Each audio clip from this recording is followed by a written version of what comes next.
Kim Kardashian. I spent a lot of time, by the way, in Armenia. It's a country I rather like. Kim Kardashian, of course, has an Armenian background.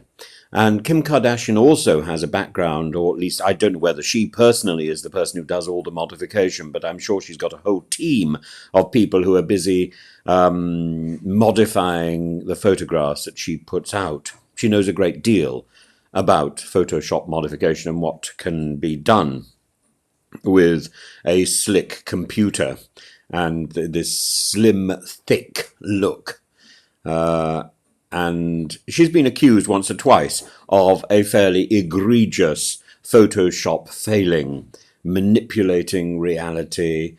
And for example, you may recall when she was being candid about her psoriasis outbreak, well, it can happen to anyone, she was actually filtering something else. And her body image, her body conscious social media vibe is all about perpetuating a myth that is unattainable, except in Photoshop. I don't think for all her fame she's a particularly positive manifestation of social media presence. I think I think in so many ways the influence of that over-edited look is fairly negative. Anyway, she's leapt onto the Kate, the Princess of Wales rumour mill, wearing a T-shirt. I don't know if you've seen this post, but she's wearing a T-shirt emblazoned with "Up the Smoke Tour." Now, this is a tour. It really shows her age. This is a tour that took place in 2000 and 2001. It included Dr. Dre, Snoop Dogg, and Eminem. And I suppose it shows not only her age, but how much Botox and a commitment to uplifts that she may or may not have acquired, allegedly, it shows her determination to remain in the public eye. But as I say, it also shows how long she's been around. And the tour also featured Ice Cube.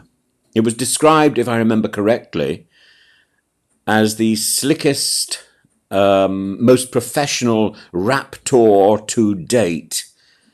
But Kim Kardashian is neither slick nor up to date, nor, frankly, is she particularly funny. She's leapt on a bandwagon with a band-aid, and it's a long cry from the brilliant TikTok videos that are also up at the moment of the princess and her children singing in an AI-generated lip sync. Now that is modern, and that is interesting, and that is fun, and Kim Kardashian is simply old hat, boring, and photoshopped rubbish. Really? I mean, listen, are we supposed to be seeing the battle of the Photoshop? Well, I use Photoshop a lot. I don't use Photoshop particularly on me. I use Photoshop to draw, and I don't think there's any Photoshop. By the way, my candid opinion, I don't think there's any Photoshop on the Princess of Wales photograph. I think it's a little button you press on the Canon camera or on the Apple iPhone, and it simply does some sort of magic and composes 10, 15, however many photographs you took in that one photo session. It's an amateur editing tool which comes free with Canon and with certain forms of iPhone. I think it also comes with some analog phones as well. I don't know. I don't use it. Various people have told me I should be using it, and I just think, oh my God, I can't control this thing. If I want to use a Photoshop tool, I want to be able to control it in the same way as if I use an editing tool in Premiere, I want to control it. I don't like these tools who make the decision for me. And I find that frustrating, it also produces a very strange look.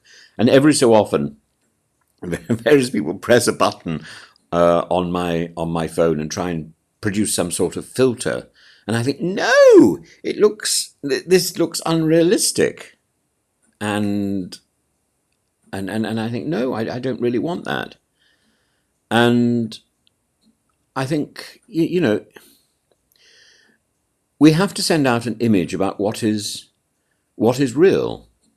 For that reason, I tried very hard not to edit my YouTube stuff. I tend to put it out as pretty well as it is. Every so often, I think I do a video, and then I think, oh my goodness, I really need to have a little picture up here, and I might pop the video into Premiere, put in the picture, and put that out. But essentially, it goes out without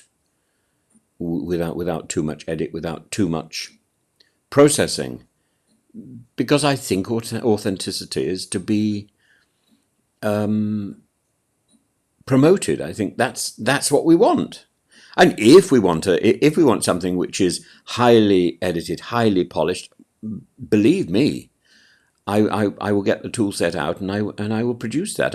In fact, I've got a little plan. I've been teaching some GCSE lessons on Macbeth and some A-level stuff on The Tempest, and I thought one of the problems that students have got is they simply don't know the story. It doesn't fix, and so I am working on the summaries of Shakespeare, and that will be definitely a sort of YouTube fest of what YouTube can do if I have the time to actually get this stuff out before the examinations. So if you're facing GCSE exams and you want a quick tidy up of the plot of your chosen Shakespeare, I am hoping to put these things out, and they will be available on my site. And I'm starting slowly to subdivide. I think they're called playlists, to subdivide my output into playlists. So you would then look up the playlist on English literature, and there it will be. There's already, I think, on that playlist some stuff about poetry, of me standing in a little model Pollock's Theatre talking about William Blake's poetry, and also going through some speeches of Shakespeare from Macbeth. And I will do more of this, I hope. And yeah, that's definitely photoshopped, and that's definitely Adobe Premiered, and there might be some After Effects in there as well. You can also find some basic animation of Edward Lear poems, After Effects, and then I sit down and I hand draw every frame of animation to bring to life old music hall songs and Gilbert and Sullivan and so on. So yeah, if you want the bag of tricks from modern computer aided design, I know about that. But pressing a button to smudge an outline and to put some silly filter to make you look more fake, more plastic. Well, if you want to do that, you can go into 3D sort of artificial creation. You can produce an avatar of yourself. You don't even need to be there. And that's not so difficult. Lip sync is not so difficult. All of these tools exist. And I think if you're going to have a life in social media, you should be committed to a little bit more reality than Kim Kardashian puts out. So Kim Kardashian mocking the Princess of Wales for Photoshop. That's that's the pot calling the kettle black. That's a nonsense. That's the elephant in the room. Come on. I think people can play fairer than that. Kim Kardashian, she's only there because she thinks that we're going to forget about her. It can't come too soon, can it, really?